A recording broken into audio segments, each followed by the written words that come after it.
Hello and welcome to my unboxing and review of the Adeptus Mechanicus Kataphron Battle Servitors. I really like these models. They just scream Mechanicum to me. Sort of heavy Cybernetica constructs on tank tracks. I mean, just slowly, you know, moving forward.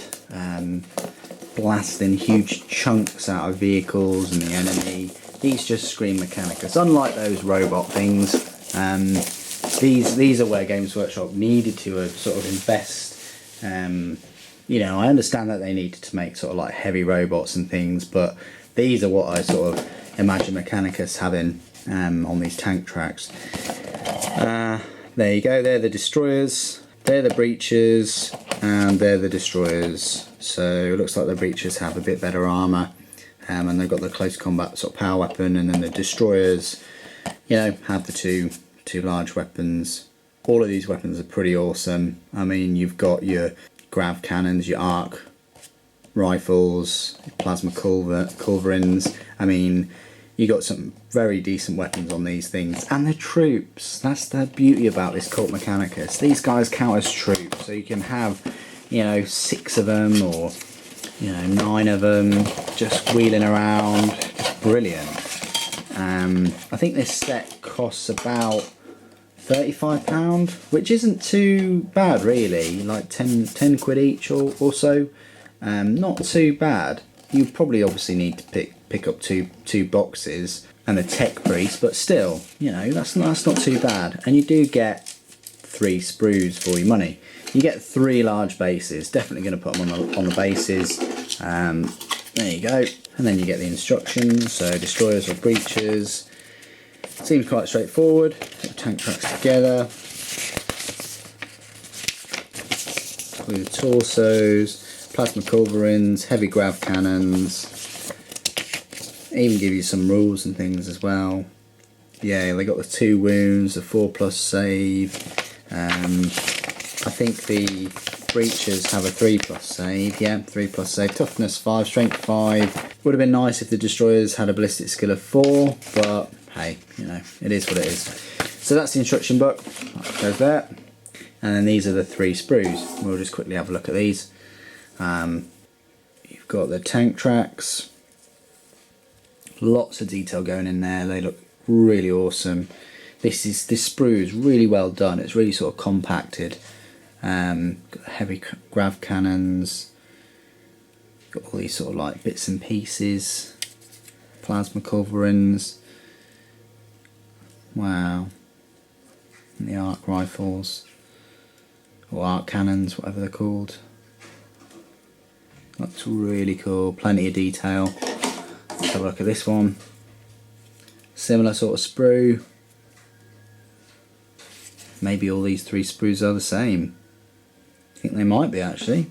Yeah, I think they are. Yeah, just looking at it. So what I'm going to do is I'll just go away, build them, and you'll see them complete in part 2. So join me in a moment. And welcome to part 2. I mean, these are big models, bigger than Terminators. Not as big as Dreadnoughts, but they're sort of monstrous creature sort of size. They're on the large bases, which are the same as the Castellan robots, which I just, you know, happen to have. Size-wise, to a Space Marine, they're probably about 2 Space Marines high, maybe. They've got these lovely tracks, which will be great to spray or just hand brush metallic. They're really sort of steampunk-ish. I love the fact that they're sort of heavy, that they're on these tracks and they're just, you know, moving about the battlefield.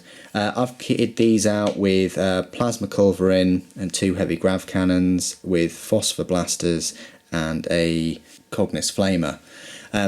I am going to get another set or 2 sets of these to go with the Adeptus Mechanicus army. I think they're really cool models. They really fit the feel and the vibe. Unlike these, I don't think they do, but there you go. They have grown on me a bit.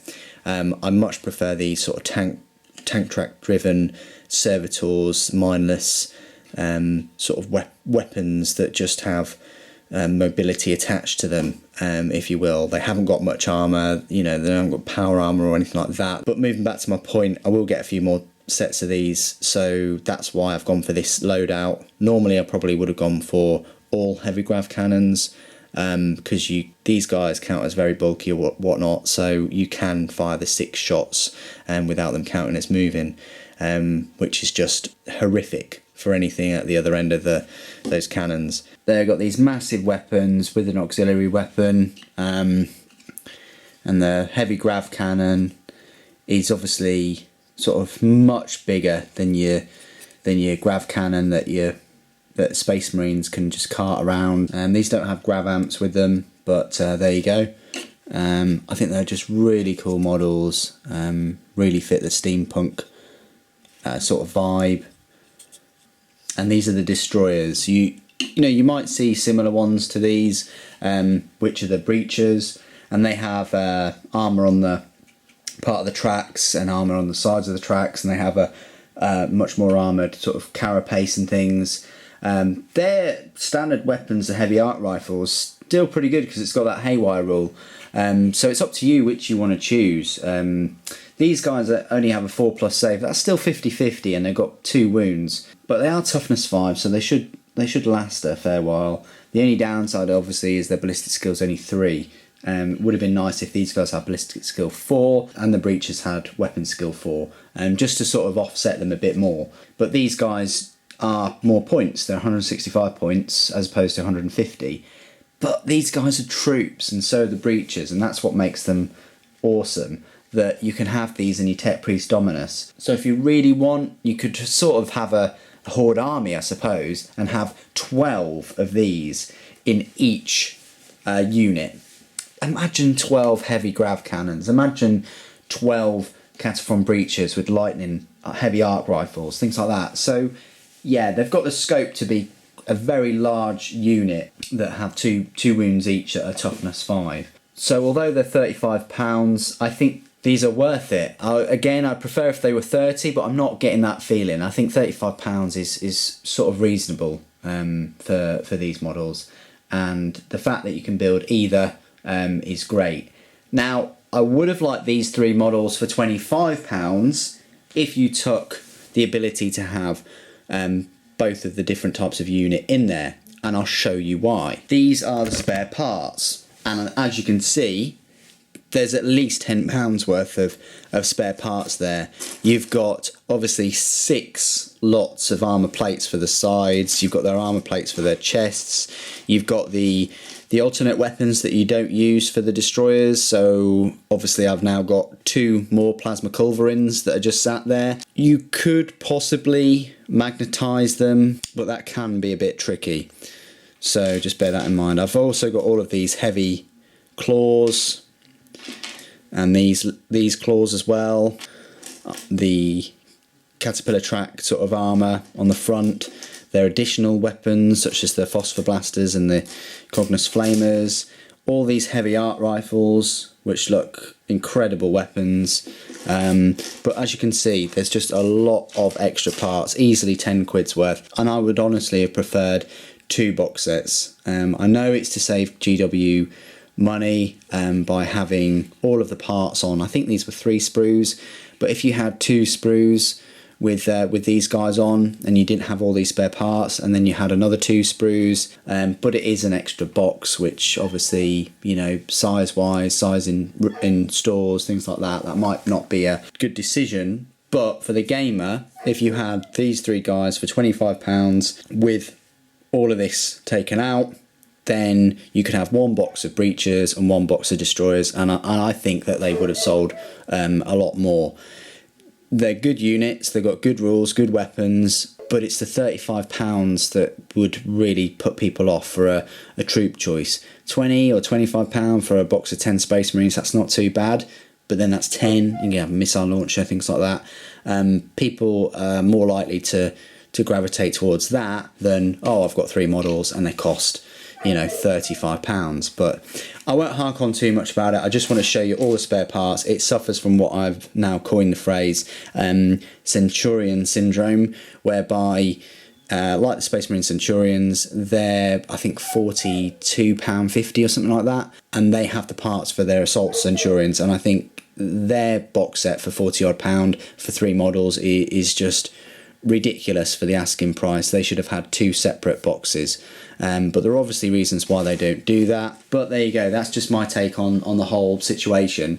I like that Games Workshop give you the options of building 2 different units, but when the units themselves are limited to 3 of the same, that's giving Games Workshop more options, if that makes sense. They're getting your full price, and you're left with all of these parts that you can't effectively use for different models. So it would have been much better for the player to have the Destroyers as a set and the Breaches as a set.